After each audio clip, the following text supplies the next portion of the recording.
Good afternoon. Welcome to the League of Women Voters of Monterey County's February Lunch and Learn meeting. I'm Beverly Bean, president of the League this year. The topic today is a timely one, and I'm most impressed with the photographs here, and I hope you take the time to look at them. If you haven't, do so after the meeting. The title is One Paycheck Away, Homeless Women in Monterey County. It was organized by our social policy director, Risa Foss, who is ill and couldn't be here, Kamei Oyang, and Diane Cotton. And Diane Cotton will begin the introductions. Thanks, Diane. Hello, nice to see all of you today. The portraits over here were taken by Bob Sadler, who is a portrait photographer, and he took them of the I Help program, Help Homeless Men, and they are the beginnings of an exhibit which will open this summer. So I'm going to just start with small speeches we will have by people at our table in the center here. And I'll start with my kind, helpful husband, Bill Leone, who will introduce Erica. Hi, I'm Bill, Diane's husband. Yeah, I guess so. And I wanted to introduce Erica Fisk, who's been involved with homeless issues for some time. I've known Erica for a while, and she's going to be able to provide you with some unvarnished truths about homelessness in Monterey County. Just wanted to make sure you know that she has published a book and a booklet, and it's entitled Lives Revealed, Stories of Homeless Women in Monterey County, and it's for sale, and I believe you can get them through Kathy, is that correct? I have some. I wasn't going to sell them, but people can look at them. Get in touch with Kathy if you want to buy one of the books, and the proceeds go to, is it St. Mary's? It's a fund for homeless women. Homeless women, A community okay. foundation. And so that's really important. And Erica is well-trained as a journalist as well as a nurse, and she will be able to give you her perspective, unvarnished perspective, on what it's like to be homeless in paradise. Okay, thank you very much. Julia Arce is lead case manager of the emergency shelters with Shelter Outreach Plus, and she is the #1 advocate of clients. And Leticia Bajarano is the Shelter Outreach Plus program manager of emergency shelters, and they will speak to you a little bit. Hello, my name is Julia. So I am the case manager at the Seaside Shelter, the women's shelter in Seaside. I'm also the lead case manager for the Salinas shelter in Salinas. Pretty much what I do is I meet with the clients on a weekly basis, and we do case management, referral for services, and try to provide all the services and address all the needs that they have. And we have in Seaside 16 clients in our shelter. Hi, we were a little bit scared to come over here and speak in a microphone. That's why I was very coward and I sent Julia first. But my name is Leticia. I'm the program manager for the emergency shelters. We do have 2 shelters that we are running out of Salinas and Natividad Seaside Shelter, and we are here to represent the Shelter Outreach Plus. And in a nutshell, I just want to say that everything that you guys do really helps our community and all the women that we're trying to help on a daily basis. Currently, we have about 50 plus women and children in both shelters, and out of the both shelters, we have 5 case managers who are trying to help us out, connect these women with services, referrals, benefits, employment, and housing. So we are happy to be here and pretty much, recruit your assistance in anything that you can help us out. We most of the times require the collaboration from other agencies, but more so from the community at large, volunteering. So if anybody is interested in come over to our shelters and help us out with any activities, any talents, or anything that you would like to be a part of, just contact our shelters and we can probably put you in a good situation with a client. So, and we'll be here for answers and questions. And yes, you have a question? How do homeless women find out about the services that you provide? In many ways. So the 211 is one of our number one referrals. Most of the women don't know where we are, so we're supposed to be confidentially located. But 211 is where many of the women can call and find out where we are located. And we have a crisis phone. We are 24/7. So if anybody looking for services in the Salinas area, they will call the 422-2201 for services in that area, and 394-8372 for the Seaside area. So we do answer the phones on a 24/7 basis for the Salinas area, and for the Monterey, most of the times we stop operating after 10 o'clock, but women can still call and leave messages there. Yes? What is the average time that they stay in your shelter? We say we're at 30 to 60 days shelter. However, we have extended it to be up to 6 months based upon the needs of the client. So most of the times, what we saw in the past, if 30 days was not sufficient enough for a woman to find a suitable location for them to move into. So on a monthly basis, we kind of extending the stay, and many women have now taken the opportunity to stay up to 6 months. So yes, feel free to contact us. We'll stay here afterwards and we can mingle and answer more of your questions. Thank you. Kathy Weldon has worked for the past 2 years with the Reverend Dr. Michael Reed at St. Mary's by the Sea Episcopal Church to organize a fund for homeless women. She also works with Ollie and with meditation at the Zen Center. Kathy? It's always daunting to stand here and look at people. My name is Kathy Wilden, and for the last 2.5 years, Michael Reed and I and Marion Penn, who's here, have been looking at the issue around homeless women. And what we have found out is that there are at least 300 women on the peninsula who sleep outside, and that most of the women who have children, there's some sort of program for them. So, and a lot of the women that we're looking at are over 50, and that because of the economic situation and the price of housing, it's difficult. They can't move into some sort of housing. We also found out there's no government money. The money is shrinking. We had the sequester. We have a government that's trying to shrink the budget, and we don't want to be in competition. Are the women that we're looking at more important than men or than mothers or babies? So what we figured out to do was to start a fund. And we're working with Community Foundation, and we have a fund designated as a fund for homeless women. And we have raised this last year $160,000. It's a really generous community. Our goal is $5 million, so take a breath. It would be in an endowment fund, and it would generate $250,000. It would support a shelter. You know, it would be really fabulous. But in the meantime, we are going through our very first round of giving out grants to help women to be safer on the street. In order to buy a bed, it costs a lot of money. So we're not yet in the business of buying beds for women so they don't have to sleep outside. But we're in the business of making everybody aware of this, hoping you'll squirm a little bit when you think about 300 women sleeping outside, and the danger there is both with predators and with people on the street and with policemen, women who sleep in cars. Policemen come and shine lights in their eyes, make a move. You know, if they did that to me in my bedroom, I would be pretty pissed. But the women that we talked to an 80-year-old woman who's been sleeping in her car. She's on a waiting list for subsidized housing. And every night the police come and shine in, and she's in the back seat sleeping. She has to get out in her nightgown, get into the front seat, drive someplace else, then get back into her back seat to sleep, because there's no shelters for these women.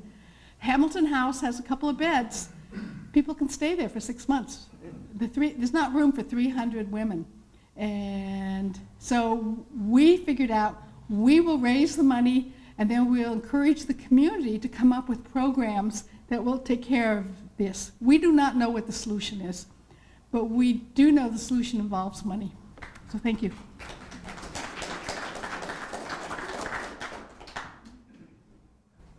Timothy Barrett was chairperson of the 2013 Homelessness Symposium at MPC last April.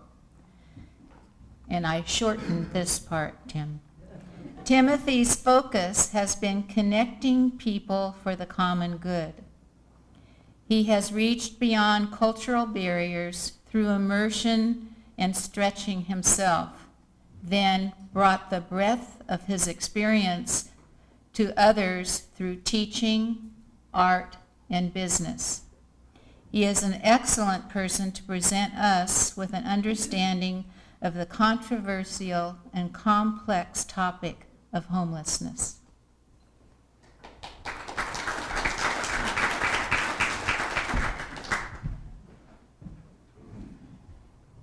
Thank you so much for that very generous introduction.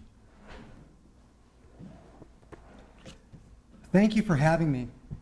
It's an honor to be here with you and to be considered worthy of your time and consideration in light of the important work that the League of Women's Voters does. Most of what I'm going to present today is generalizable to all homeless people who live in Monterey County. But along the way, I'll mention special opportunities that are emerging now for the development of services to women in particular. Rather than simply a presentation, I'd like you to consider the next 40 minutes to be a journey. Together, we'll examine the statements of some great social thinkers of our time. We'll meet some of our area's current and formerly homeless people. And together, we'll uncover the scope of homelessness in our area. But we'll go further than that. We'll give our area some context by adding another dimension of what's happening on the national scene with homelessness. Together, we'll examine changing landscape of homeless services. But we won't stop there either. Together, we'll look at some of the root causes of homelessness that are specific to our area and ponder some innovations. Finally, we'll hear of bold new steps that many of our community's leaders are embracing. I'd like to dedicate our journey today to the memory of Pete Seeger, who was unflagging in his commitment to the highest possible ideals, and who, through his commitment, moved humanity's dial a little further towards justice and equality than it would have been. I'd like to dedicate our journey today to the memory of Joe, who died recently while sleeping under his blankets in the cold, wet weather. And to my friend Anthony, a caring, compassionate man who rose out of homelessness with the support of our community, but who today is on his own journey of recovery in a hospital bed. And I'd like to dedicate this journey to the many women and men that sleep night after night on beds of stone. Bless you all. People always ask, can we wait until we have a society that's perfect to have equality? Well, of course not. We'll never achieve it unless we start where we are. So you begin incorporating principles of equality into everything you do. That's complicated because it's hard to avoid domination, inequality, or paternalism. But the principle itself isn't complicated. Those are the words of Miles Horton. Miles was known as the hillbilly intellectual. Miles wanted ordinary people to be empowered to understand their own needs and to know how to gather together to solve the problems that confront them in their own lives. He believed in identifying common problems and in developing common solutions. It's in the spirit of Miles Horton, the hillbilly intellectual, that I stand here before you today. We face some unique challenges, but together as a community, we can discover and implement bold new solutions. When one looks at the totality of homelessness, such as the fact that the average age of homelessness is rising, Social Security benefits are difficult to access, immune systems are waning, alcoholism is a problem, and on and on and on, it makes it seem that homelessness is unsolvable. I advocate, rather than looking at homelessness as a national phenomenon, we should look at it through a local lens, one that has local, community-based solutions. Instead of being overwhelmed by the totality of it all, perhaps we can break problems down to doable steps. Breaking just one of the afflictions or overcoming just one of the barriers that confront homelessness can lead to individual breakthroughs that lead people and families out of homelessness and into housed and increasingly productive lives. Who are the homeless? I'm sure we all have different answers. I've heard they may be pedophiles. I heard they may be child sex offenders. That's fear talking. People are afraid of the unknown. And sometimes we say the worst things about someone who isn't able to speak for themselves because they're just a lowly homeless person who has no standing in the community. Or maybe we're afraid of the homeless because really they're not so different from us housed people. Even though it may seem unimaginable now, maybe we could be them. Let's meet some people from the homeless community right now. And as you meet them, ask yourself, do they fit the profile of the homeless person that I expected? And listen for bits of information, such as, what is time management for someone who is homeless? My name is Diane Grindle. When I was invited to do this interview, I had some reservations. Mostly, like 80% of me said, yes, let's do it, because I am a lot more empathetic towards the homeless. I feel it even could be in my future again, just because of the economic situation and becoming older. But part of me thought, oh no, so now everyone in my church and everyone who sees this is going to say, there goes one of the homeless people. Homelessness means to me despair and giving up in a little ways, not having things that other people have. Homelessness can happen to anybody. To me, it happened in a transition moment between being fully employed and having a business crash and a marriage fail all at the same time, and not having resources to keep myself in the manner I was accustomed to. I started out feeling respectable and middle class and striving for the right things and being a good person, having a good background, having an education. And I kept thinking, well, why is this happening to me? Or can it happen to me? And yes, it can, and it did. I never actually slept on the street or anything. I wasn't one of the homeless on the corner with a piece of cardboard, but I relied on my friends to give me a couch for the night. I started doing house sitting and pet sitting where I would have a place to stay, which of course changed continuously. I found out who my friends really were. I had friends who would just take me to lunch or drop a lunch by and help take care of me and help me get to the next level. I really did strive to not appear homeless, and I would even think that I wasn't homeless as often as I could. You know, I did always have a shower or a bath and be clean and keep my clothes clean, and but I wasn't eating right for sure. I didn't have enough money to eat anything but top ramen, pretty much. And I think it's possible I was perceived by people, you know, who didn't know me well as needing something.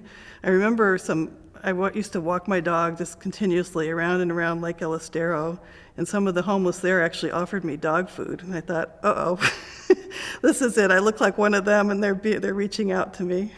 I wasn't ready to call myself homeless. That sounds really desperate and destitute to me. And I still had friends. I still had a community. I still had a job I was passionate about. It seemed like everything was falling down around me, though, at the same time. And losing a a marriage relationship, losing the house along with that, losing a constant place to stay that had me feel anchored. My ego was pretty low at that point. It was hard to. I didn't have any new clothes for a couple years. I would have loved to have underwear. I couldn't schedule a dental appointment. Things that feel like they should be part of a life weren't part of a life. And yeah, my ego got pretty small. I perceived myself as just as needy and needing help, and I'm a pretty self-reliant self-starter, and that was hard to face, that maybe I would need some help getting out of this situation. It was difficult to be working more than a full-time job. I was putting in a lot of hours trying to make this company go, the magazine go, but I wasn't making ends meet. So as a homeless person, time management is managing where to stay, how to eat, how to pay bills, taking calls, developing relationships with people. I still do this just from that time, but I always know which of my friends have spare bedrooms and could put me up for a night, even though now it's not a necessity. It still took some time to keep those relationships alive and make sure that there was always a place to stay. And then there was the energy to get up to make that call. Hi, I need a place to stay tonight. Is it okay? I really didn't have free time. It took a lot of my time just to arrange my life, and then I was working really hard to try to create some money so that I could get out of homelessness too. And then I remember only once I didn't have a place where I could take a shower, and I had to take the time and go over to the YWCA and use their showers. At that time I could. I don't know if that's still available. But it takes time to do all those little housekeeping things, and that just come. If you have a place to live and your toothbrush lives in a certain place, then you can take care of that a lot easier. What I want people to know about homelessness is that it can happen to anyone.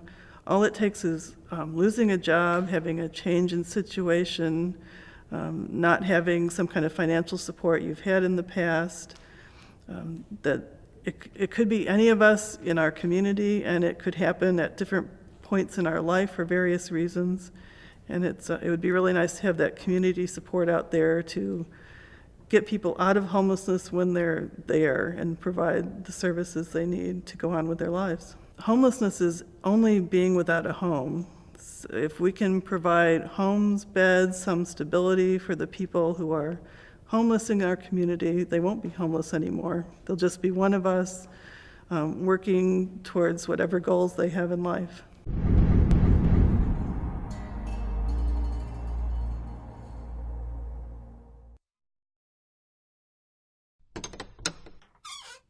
My name is Anthony Lanfear. The reason why I became homeless was health issues. My system was shutting down. I knew I needed help, and I reached out to my mother at that time, and she let me stay at her house and helped me get the medical attention that I needed. And I feel that you can only stay with your parents for so long. And so I decided that I should break away and go into a homeless situation mode and to fend for myself, to strive towards something, to be somewhere or to be somebody or to do something. But I couldn't do it where my mom was at because I just felt like a burden to my mom. And I needed to do something, and there was no work or anything going on there, and I needed to be somewhere where I could maybe find work or something. As far as going back into the trucking industry, I had given up on that after my sickness because I was afraid. I had fear in me that I would run off the side of the road, that the medications weren't enough to keep me from falling asleep behind the wheel. and endangering other people's lives. Community is important to helping the homeless out of despair.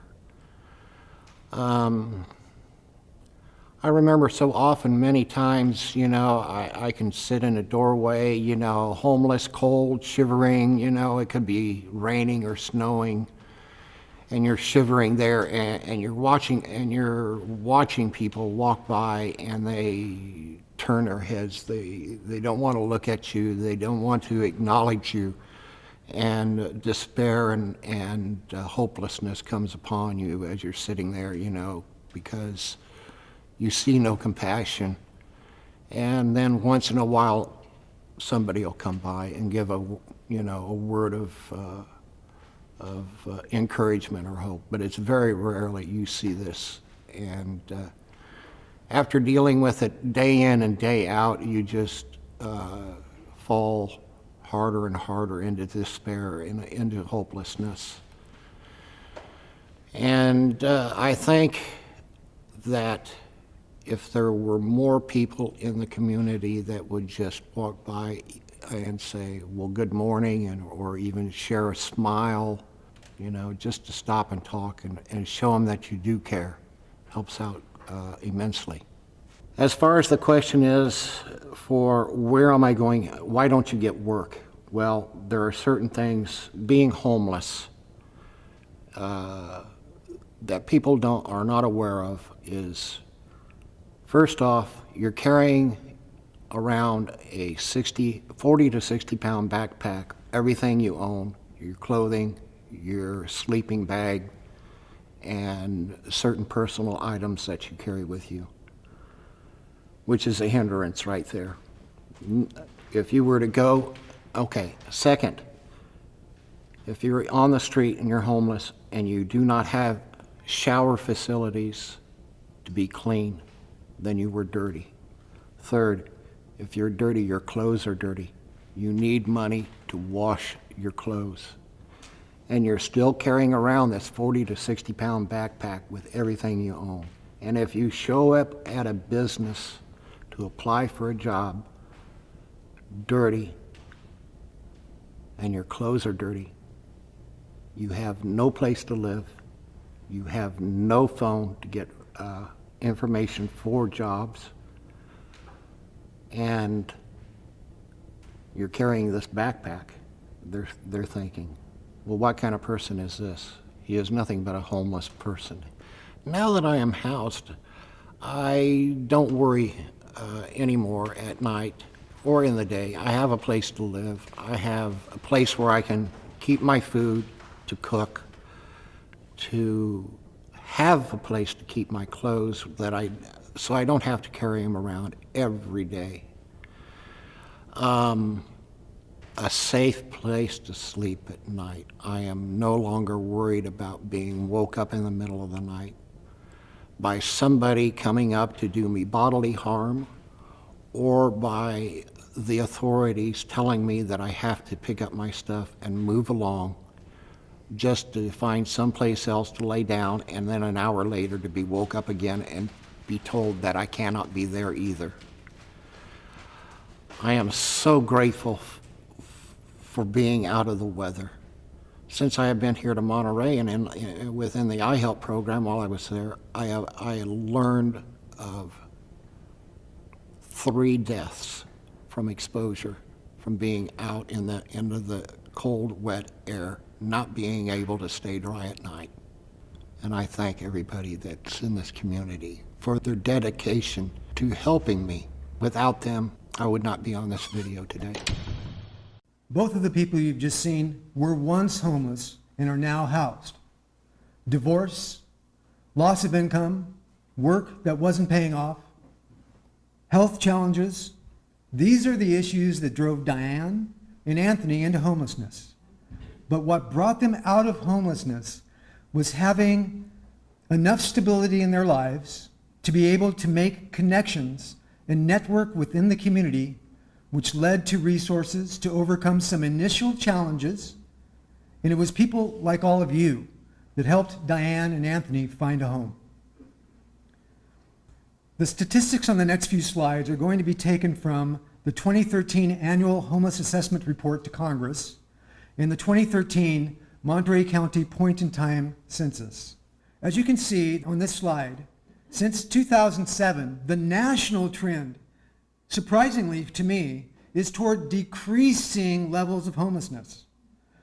Homelessness is not decreasing in all areas of the country, but nationally, the overall picture, homelessness is on the decline since 2007.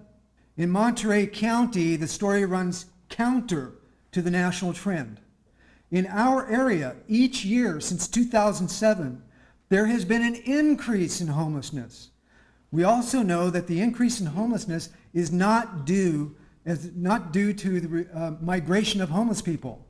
In fact, close to 50% of our area's homeless grew up among us from the time they were children. To a large degree, we are speaking about our friends, our neighbors, in our area's sons and daughters, the children of our county. The point-in-time census is a single snapshot of people who were visibly homeless at the time of the count, or who stayed in a homeless shelter the night before. It's widely believed that the count far underestimates the levels of homelessness. Even at that, 2,600 people were visibly homeless on the day of the count. 725 were women and 1,967 were men. 3/4 of all of them were unsheltered the night before. 6,423 people were predicted to have been homeless at some point during the year.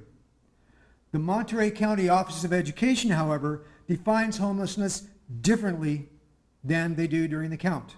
The Office of Education includes people who are housing insecure. They don't have a place to live of their own. They spend different nights in different homes, and they surf from couch to couch. During the 2011-2012 school year, there were 5,144 homeless kindergarten through 12th grade students in Monterey County. And the numbers of homeless students in Monterey County is skyrocketing. It's double what it was the year before, and so on. The trends in Monterey County are all pointing in the wrong direction, counter to the national trend. Almost 80% of the homeless in our area were living here housed prior to becoming homeless, and 44% were actually born in our area. These statistics make me ponder. Are we failing our children? I'd like to emphasize the numbers on this slide. 66% of all homeless in our area who were counted during the census were experiencing homelessness for the first times in their lives. Last year in 2013. And the number one reported cause of homelessness, and this is important, was job loss. This slide is a simplified representation of Monterey and San Benito County's 10-year plan to end homelessness. The federal government has tied funding for homeless services to such plans all across the country. The best that I can ascertain is that the plans stem from a report issued in the year 2000 by the National Alliance to End Homelessness called A Plan, Not a Dream, How to End Homelessness in 10 Years. My personal perception of these plans is, however, and this is me, that they are very institutionally oriented in that they interact with large bureaucracies such as prison systems and hospitals and government entities. And they haven't as of yet touched the ground in very many meaningful ways. And they haven't engaged with groups in the community, such as all of you. It's been 14 years, we're farther along, and it still seems quite a way off to ending homelessness, even 10 years from today. So the points of heated action in the community have been around what happens to people who are homeless now, between the point of prevention and the implementation of rapid rehousing.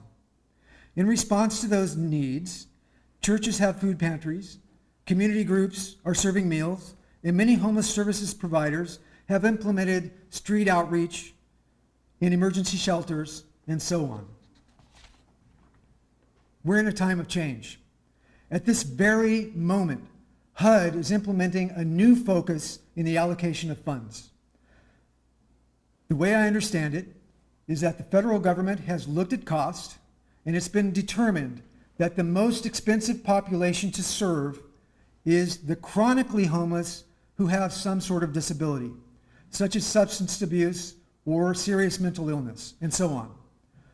Formerly, these and other homeless people were offered services that included emergency shelters, short-term housing, and transitional housing to help fill the need that exists now while moving towards rapid rehousing. So, in what I would characterize as a move to maximize the impact of federal dollars being spent, HUD is beginning to direct funding away from emergency shelters and away from transitional housing and towards programs that target this target population of chronically homeless who have a disability and move them into permanent supportive housing, where it's hoped they will find an increased level of overall self-sufficiency and housing stability, and the funds can be shown to be more effectively spent. To my view, this is a little bit deceptive. Remember that the statistics show that nationally the population of homeless who have a disability and who are chronically homeless is 20% of the total. That same statistic holds true for Monterey. So with this new focus, all the federal dollars will be going to this 20% population who will no doubt show better results, while totally disregarding a full 80% of the homeless population, who are now left to fend for themselves. And let's not forget who these people are. They are, for the most part, our friends, our neighbors, the children of our county. The implication of the new HUD focus is that programs that offer services other than permanent supportive housing, such as emergency shelters, transitional housing, and street outreach, hygiene, and transportation, may be disappearing. They may lose their funding. And this shift in federal dollars has already begun to affect us. The iHelp program. You see the photographs here along the side of the room. It provides dinner and emergency housing for 60 homeless men a night in Monterey County. And it's coming to an end in March 1st due to lack of federal HUD funding. Shelter Outreach Plus managed the buses, the drivers, and the schedules using federal money. Churches volunteered in rotation to take them in and feed them each night. And the program ran without a problem for 23 years. The men in the program had to be clean and sober and looking for work and permanent place to live. If they didn't move on in a year, they rotated out of the program and another person was brought in.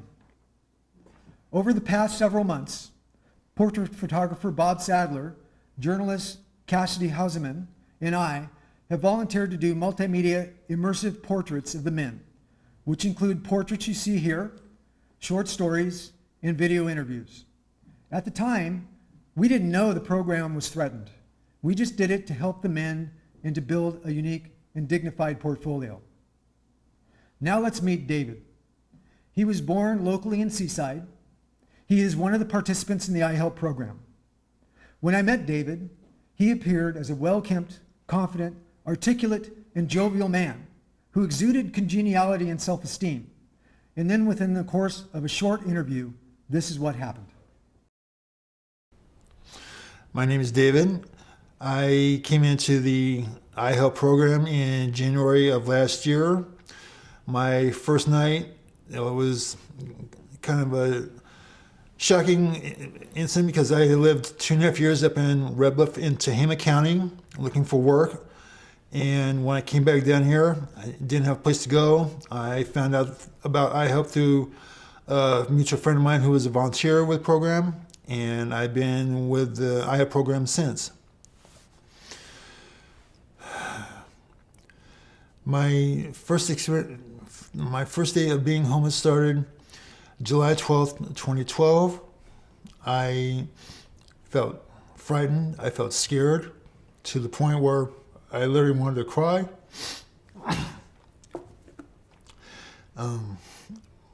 My emotions were mixed at the time. because I did not have any place to come home to. I was looking at my options as to where was I going to go? What was I going to do? Where was I going to live? And I really felt scared. So, needless to say, I was frightened. I didn't have any place to turn to. I didn't have nobody to call, nobody to go anywhere. It really made me upset. It was a situation that I didn't want to have to face, but I knew that I had to look at this situation as a head-on thing that I had to do, and something was I needed to take care of. Right now, what I'm experiencing inside is a positive change. I've managed to hold a job for the last year. I'm proud of that. And I'm continuing to grow as a person because I'm seeing a change that I have made for myself. Not for the bad, but for the better. And that's how I look at it. Where I will be 1 year from today is in my own home and with a family. Whether it's a ready-made family or a family of my own, I'm going to look toward my future next year as a bright, positive one. And say to myself, you know what? I've made it this far. I've got a good start on it. I'm going to keep going. And that's how I see my future 1 year from now. If both men and women are out there on the streets, resisting the elements, struggling to survive, living in despair and insecurity, there have to be services for both men and women. As it is in all things, it has to be about equity and equality of opportunity. And there is opportunity in adversity. Currently, representatives from the iHelp churches are meeting to try to raise funds and find another nonprofit to manage the iHelp program. If they fail, the men will be on the streets on March 1st. Here is a key moment. It's a transitional moment. This adversity may have provided a window to create an iHelp for women, as well as for men. I've heard mention of a WeHelp, which is a version of iHelp, but for women. If this sounds like a good idea, our community has to make it happen. That means people like us have to get out there and do it. The model and the experience is there. iHelp for Men is that model, and it's going through a restructuring to ensure its continuation. To bring about WeHelp for Women, people have to work with their congregations, start dialoguing with those who have experience with iHelp, find out what it will take to continue and then expand that program, and put our feet down squarely on God's solid earth and get out there and do it. Physically do it. Causality. So far, I presented the scope and the statistical trends of homelessness and some of the human impact. I've presented the change in federal strategy for funding homeless services and some of the local impacts and opportunities of those changes. Now let's look at causality through a local lens. In the book, Helping America's Homeless, Martha Burt et al. Suggests that the questions to ask are, who is homeless? Why is there homelessness now? And why here? I believe these are the questions that we need to ask here in Monterey. Remember also that the number one reported cause of homelessness is job loss. The number 3 reported cause of homelessness is divorce. And I think it's safe to say that difficult economic times often play a role in divorce. Unemployed people who feel dissatisfied and disaffected and unfulfilled may be more apt to drink too much. So let's take a look at some of Monterey's unique economic factors that may be contributing to our upward trend in homelessness. Population growth is slowing in California in general, But whereas Monterey County's population growth rate has traditionally been roughly equal to that of California, Monterey's growth rate is now only 1/3 that of California's. This suggests to me that not only are we very likely not attracting new talent to our area, we are probably losing our county's vitality and creative talent through migration out of our county. There were nearly 24,000 people unemployed in our county during the month of December, and that number doesn't take into account the underemployed of our county, like David, who you heard from a while ago, who held a job for a year, but who does not make enough to afford to rent a simple apartment. The unemployment rate for the month is 11%, the month of December. That compares to 6.5% nationwide. You can see from 2000 to 2011, key sectors of our economy are stagnating. Of the two biggest sectors of the city of Monterey, hospitality was basically flat over the 10-year period. Education saw modest gains. Construction shows major retraction, losing thousands of jobs. The one notable job creator is agriculture. If these are the primary legs that hold up our economy, what sort of jobs does that leave us? Our two largest private sector employers, hospitality and agriculture, are the two sectors most likely to produce part-time employment with large seasonal fluctuations. This chart shows the historical unemployment rate in our county. You can see from the chart that Monterey County is seasonally cycling between high levels of unemployment and better but still too high levels of unemployment. The predominance of low-paying, part-time, seasonal jobs means that many working people can't afford housing in the first place, and those who can may not be able to save enough money to be housed through the downturn in seasonal unemployment. So let's take Martha Burt's statement and turn it on its head. Because housing is too expensive and because people can't earn enough to afford housing, many of our friends and neighbors are facing homelessness. As we see all around us, current economic structures, policies, and practices are not adequately meeting humanity's material needs, much less our needs for personal dignity, meaning, caring connections, and freedom from violence. Economic systems both reflect and perpetuate the underlying social structure and values in a constantly interactive process. These are the words of Riane Eisler from her book, The Real Wealth of Nations.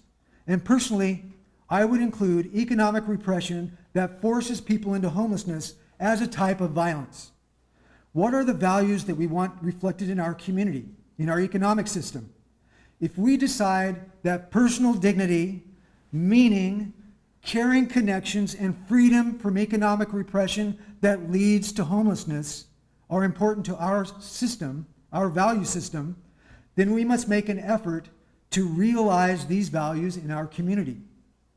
Municipalities can do more to set the direction of economic development throughout our area. And the steps that can be taken are not that mystical. Number one, reach out to idea makers and give them incentives to innovate here. We are blessed with a multitude of institutions of higher learning. I chose the list of institutions on the screen because they are all within 2 miles of my house. These facilities have, to a large extent, been siloed within our community. Basically, we're glad they're here. We appreciate the jobs. They provide, and we're happy for the bragging rights. But these intellectual centers are energy centers for great ideas. And they represent a great resource. In almost every direction, people are researching and envisioning the next generation of knowledge, technology, products, and services. It's incredible what's going on around us, yet we're not doing enough to capture that brainpower and the spirit of innovation. Students are coming into our cities, developing ideas, creating business plans, and leaving us. Our municipalities can do a better job of partnering with institutions of learning and research to identify and incubate good entrepreneurial ideas. It could be as simple as offering subsidies for office space in incubation centers, and providing business mentors for a period of time until new businesses can stand on their own. And this could be a way to encourage more women-owned businesses throughout the area. An example that demonstrates the potential of outreach to our community intellectual centers is Alan Lovewell of Local Catch Monterey Bay. Alan was a student who came from out of the area, developed his ideas and his business plan while attending MISS, and upon graduation, implemented his business plans in the Monterey Bay area. Alan found a way to capitalize on the natural resources that exist in our community. Local Catch has been in operation now for several years. It employs multiple employees, and Local Catch is looking to expand. For every Alan Lovewell that graduates from our intellectual energy centers, there are many who don't stay and who take their innovations and their business plans with them. Our local government would do well to take more proactive steps toward wooing this kind of talent to stay in our neighborhoods. Number 2, mixed-use buildings and affordable housing. Monterey is already moving in the direction of mixed-use housing, commercial residential development. By blending residential, commercial, and cultural uses, mixed-use development holds great potential to enhance the vitality of our communities. But as these projects come online, we need to make sure that the residential units that become available match the demographics of the people who live here by assuring an appropriate mix of low, moderate, and upper income residential units. People who work in Monterey should be able to afford to live in Monterey, and we need to make sure that that happens in order to engage and encourage local entrepreneurs to innovate in our community. The number 3 thing to do, infuse funds into the local economy. The example of Alan may demonstrate that job creators are not necessarily financially well-to-do people. They are often simply intelligent people with good ideas on how to develop local assets into opportunity. Often what is missing are the funds to lift a business off the ground. Innovation abounds that municipalities could implement to bring economic stimulus money to our local economies. Cities could issue entrepreneurial development bonds to fund local businesses and offer grants to worthy business startups, including women-owned startups. Maybe as a community we can think about that. A number of municipalities around the country have expressed or have enacted responsible banking ordinances that require banks to increase disclosure at the local level to make it easier for the general public and city officials to see whether or not banks are serving the local community with a reasonable number of home loans and SBA loans to build business. Banks are already reporting the information to the federal government. Why not report the information in a digestible form to the local government as well? Shouldn't local people have full disclosure so that we can make informed choices about where to bank? Here's a copy of a responsible banking ordinance from the city of Los Angeles. It's modeled after an ordinance from Philadelphia. Many cities have ordinances like this. Why don't we have one here?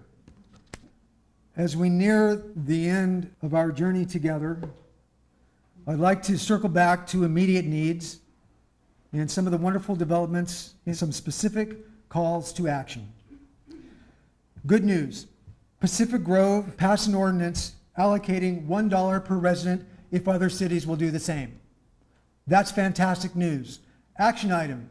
Encourage your local city councils to match Pacific Grove's gesture. The iHelp board is meeting to innovate the continuance of the program. Action item. Support the continuance of the program. Join with your congregations and churches in that effort. Make a financial contribution if you like. You can do it here at the UUCMP where we are today. The One Starfish Parking Program holds great potential for helping women who are in need of a safe place to be in the evenings. Action item. Let your city councils know that women with cars need a safe place to sleep at night. Encourage your church or business to allow some limited, supervised overnight parking. Donate through Pass the Word Ministry with a memo for One Starfish. And let's get this program going so people can sleep at night and be energized during the day. Now, let's take a moment to hear from Joyce.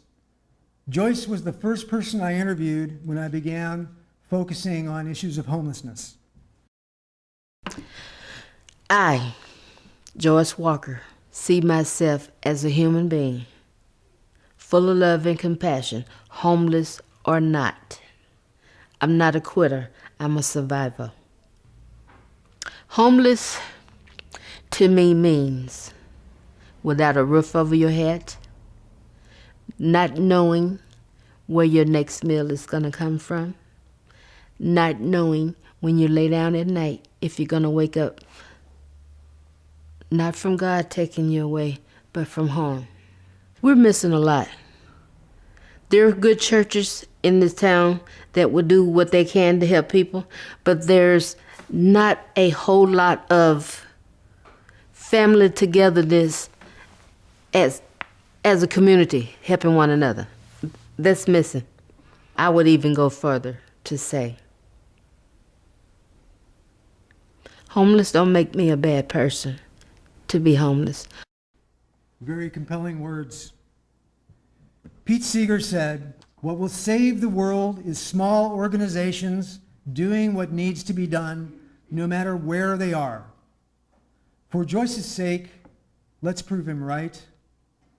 Thank you for joining me on this journey today.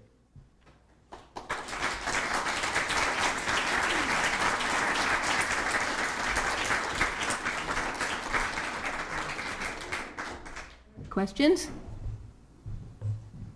I have one. Is there any place currently that people, homeless people, can park their cars safely without the risk of being disturbed? Well, yes, there is, but you have to go to Santa Barbara to find it. Locally, that's one of the number one issues. People do not have a place where they can sleep undisturbed through the night. It makes maintaining self-esteem, being rested and energetic for the day to search for jobs or to go to work or to do anything else very difficult if you're constantly being moved from place to place. And that's one of the things that Anthony mentioned, was one of the hardest things for him was not being able to sleep through a night. So currently the One Starfish program is making headway. A number of churches have offered to host overnight parking. And now it's a matter of financing the program and moving it through the various city councils. So the action item for this group would be to make financial contributions to the One Starfish program and interact with your local city councils and say, hey, let's make this a priority. It's easy to do and it doesn't hurt anybody and it could really help a lot of people. It's a great idea. Bill? Yes, Tim, could you give me an idea? I somewhat know the answer to the question, but the importance of having an address and a phone to just get basic needs. Okay, so in Anthony's case, he had trouble with his documentation because he did not have a permanent address or a telephone. So he was unable to access the health benefits that he was actually deserving and had coming to him until he had enough stability to where he could be in one place long enough to connect with a community of people that offered him those simple resources that enabled him to actually move over that roadblock and find his way into housing. So that is a number one issue. If you're living on the street, you don't have the luxury of a permanent address. You can't often receive mail, and it's very difficult to actually get anything done that way. Is that a good enough answer? Well, are there, I think I know that there are places in Santa Cruz that offer addresses, certain churches and organizations, to homeless folks, as well as free phones or phones that people can use. So speak to Bill if you want references to those locations. Nancy? Do you know why the iHelp program is being terminated by the federal government? Okay, so HUD, well, they've been doing studies on where they get the most bang for their buck. And they've determined actually that the most expensive population to support in a homeless condition is the 20% of the population that is chronically homeless and has a disability. So they're focusing their money on that 20% of the population and only for permanent supportive housing. So that's taking money away from the other programs that are taking care of immediate need for the other 80% of the people that are homeless. So there's a redirection of federal funds that's leaving a void, but I think that we can find the resources in our community to fill that void and maybe even more effectively. Yes. Tim, with the movement that's been happening down here on the peninsula and the division that's happening between the existing service providers and the new enthusiastic, creative groups that are also seeking funding, how do you feel about that? Do you think that perhaps it might be more efficient for the community to stand behind the existing organizations and provide their support, whether it be in administration, help, or in volunteerism, or in supplies, and their funding there? Or do you think that having all these new organizations that are branching out is a solution? I don't recognize a division between the community and the people in the community who are represented by nonprofits. I think we all have the same focus, the same goals, and that rather than one standing behind or in front of the other, we need to stand shoulder by shoulder. I would agree that there needs to be some better integration, and I think that's coming because we really need a whole community approach. It can't just be the nonprofits. It can't be a police issue. It can't be a government issue. It can't just be a residential issue or a business issue or a private citizen issue. It has to be a whole community approach. And I actually think we're moving towards a fuller integration. Well, with iHelp is a good example because I think that had Shelter Outreach Plus received the support that the churches are now stepping up to the plate and providing, that they would have probably continued to keep that program. So there was a lot of energy in debates and meetings, and still is, quite frankly, and then there's issues of administration and how that's going to be handled. So would it be more efficient for those that are receiving the help to merge those energies? I think I'm going to let that stand as a statement and a question that each of us can individually ask. Any other questions? Yeah, not a question, a comment, and perhaps a reference. Monterey Rape Crisis Center solicits used cell phones instead of sending them back to the manufacturer. We donate to the Rape Crisis Center, and they provide them to women who are fearful, who can't let somebody know their phone number, so that they can make calls unobserved on monitoring. I would suggest that that's a possibility. Also, just having used cell phone. I don't know where to give it.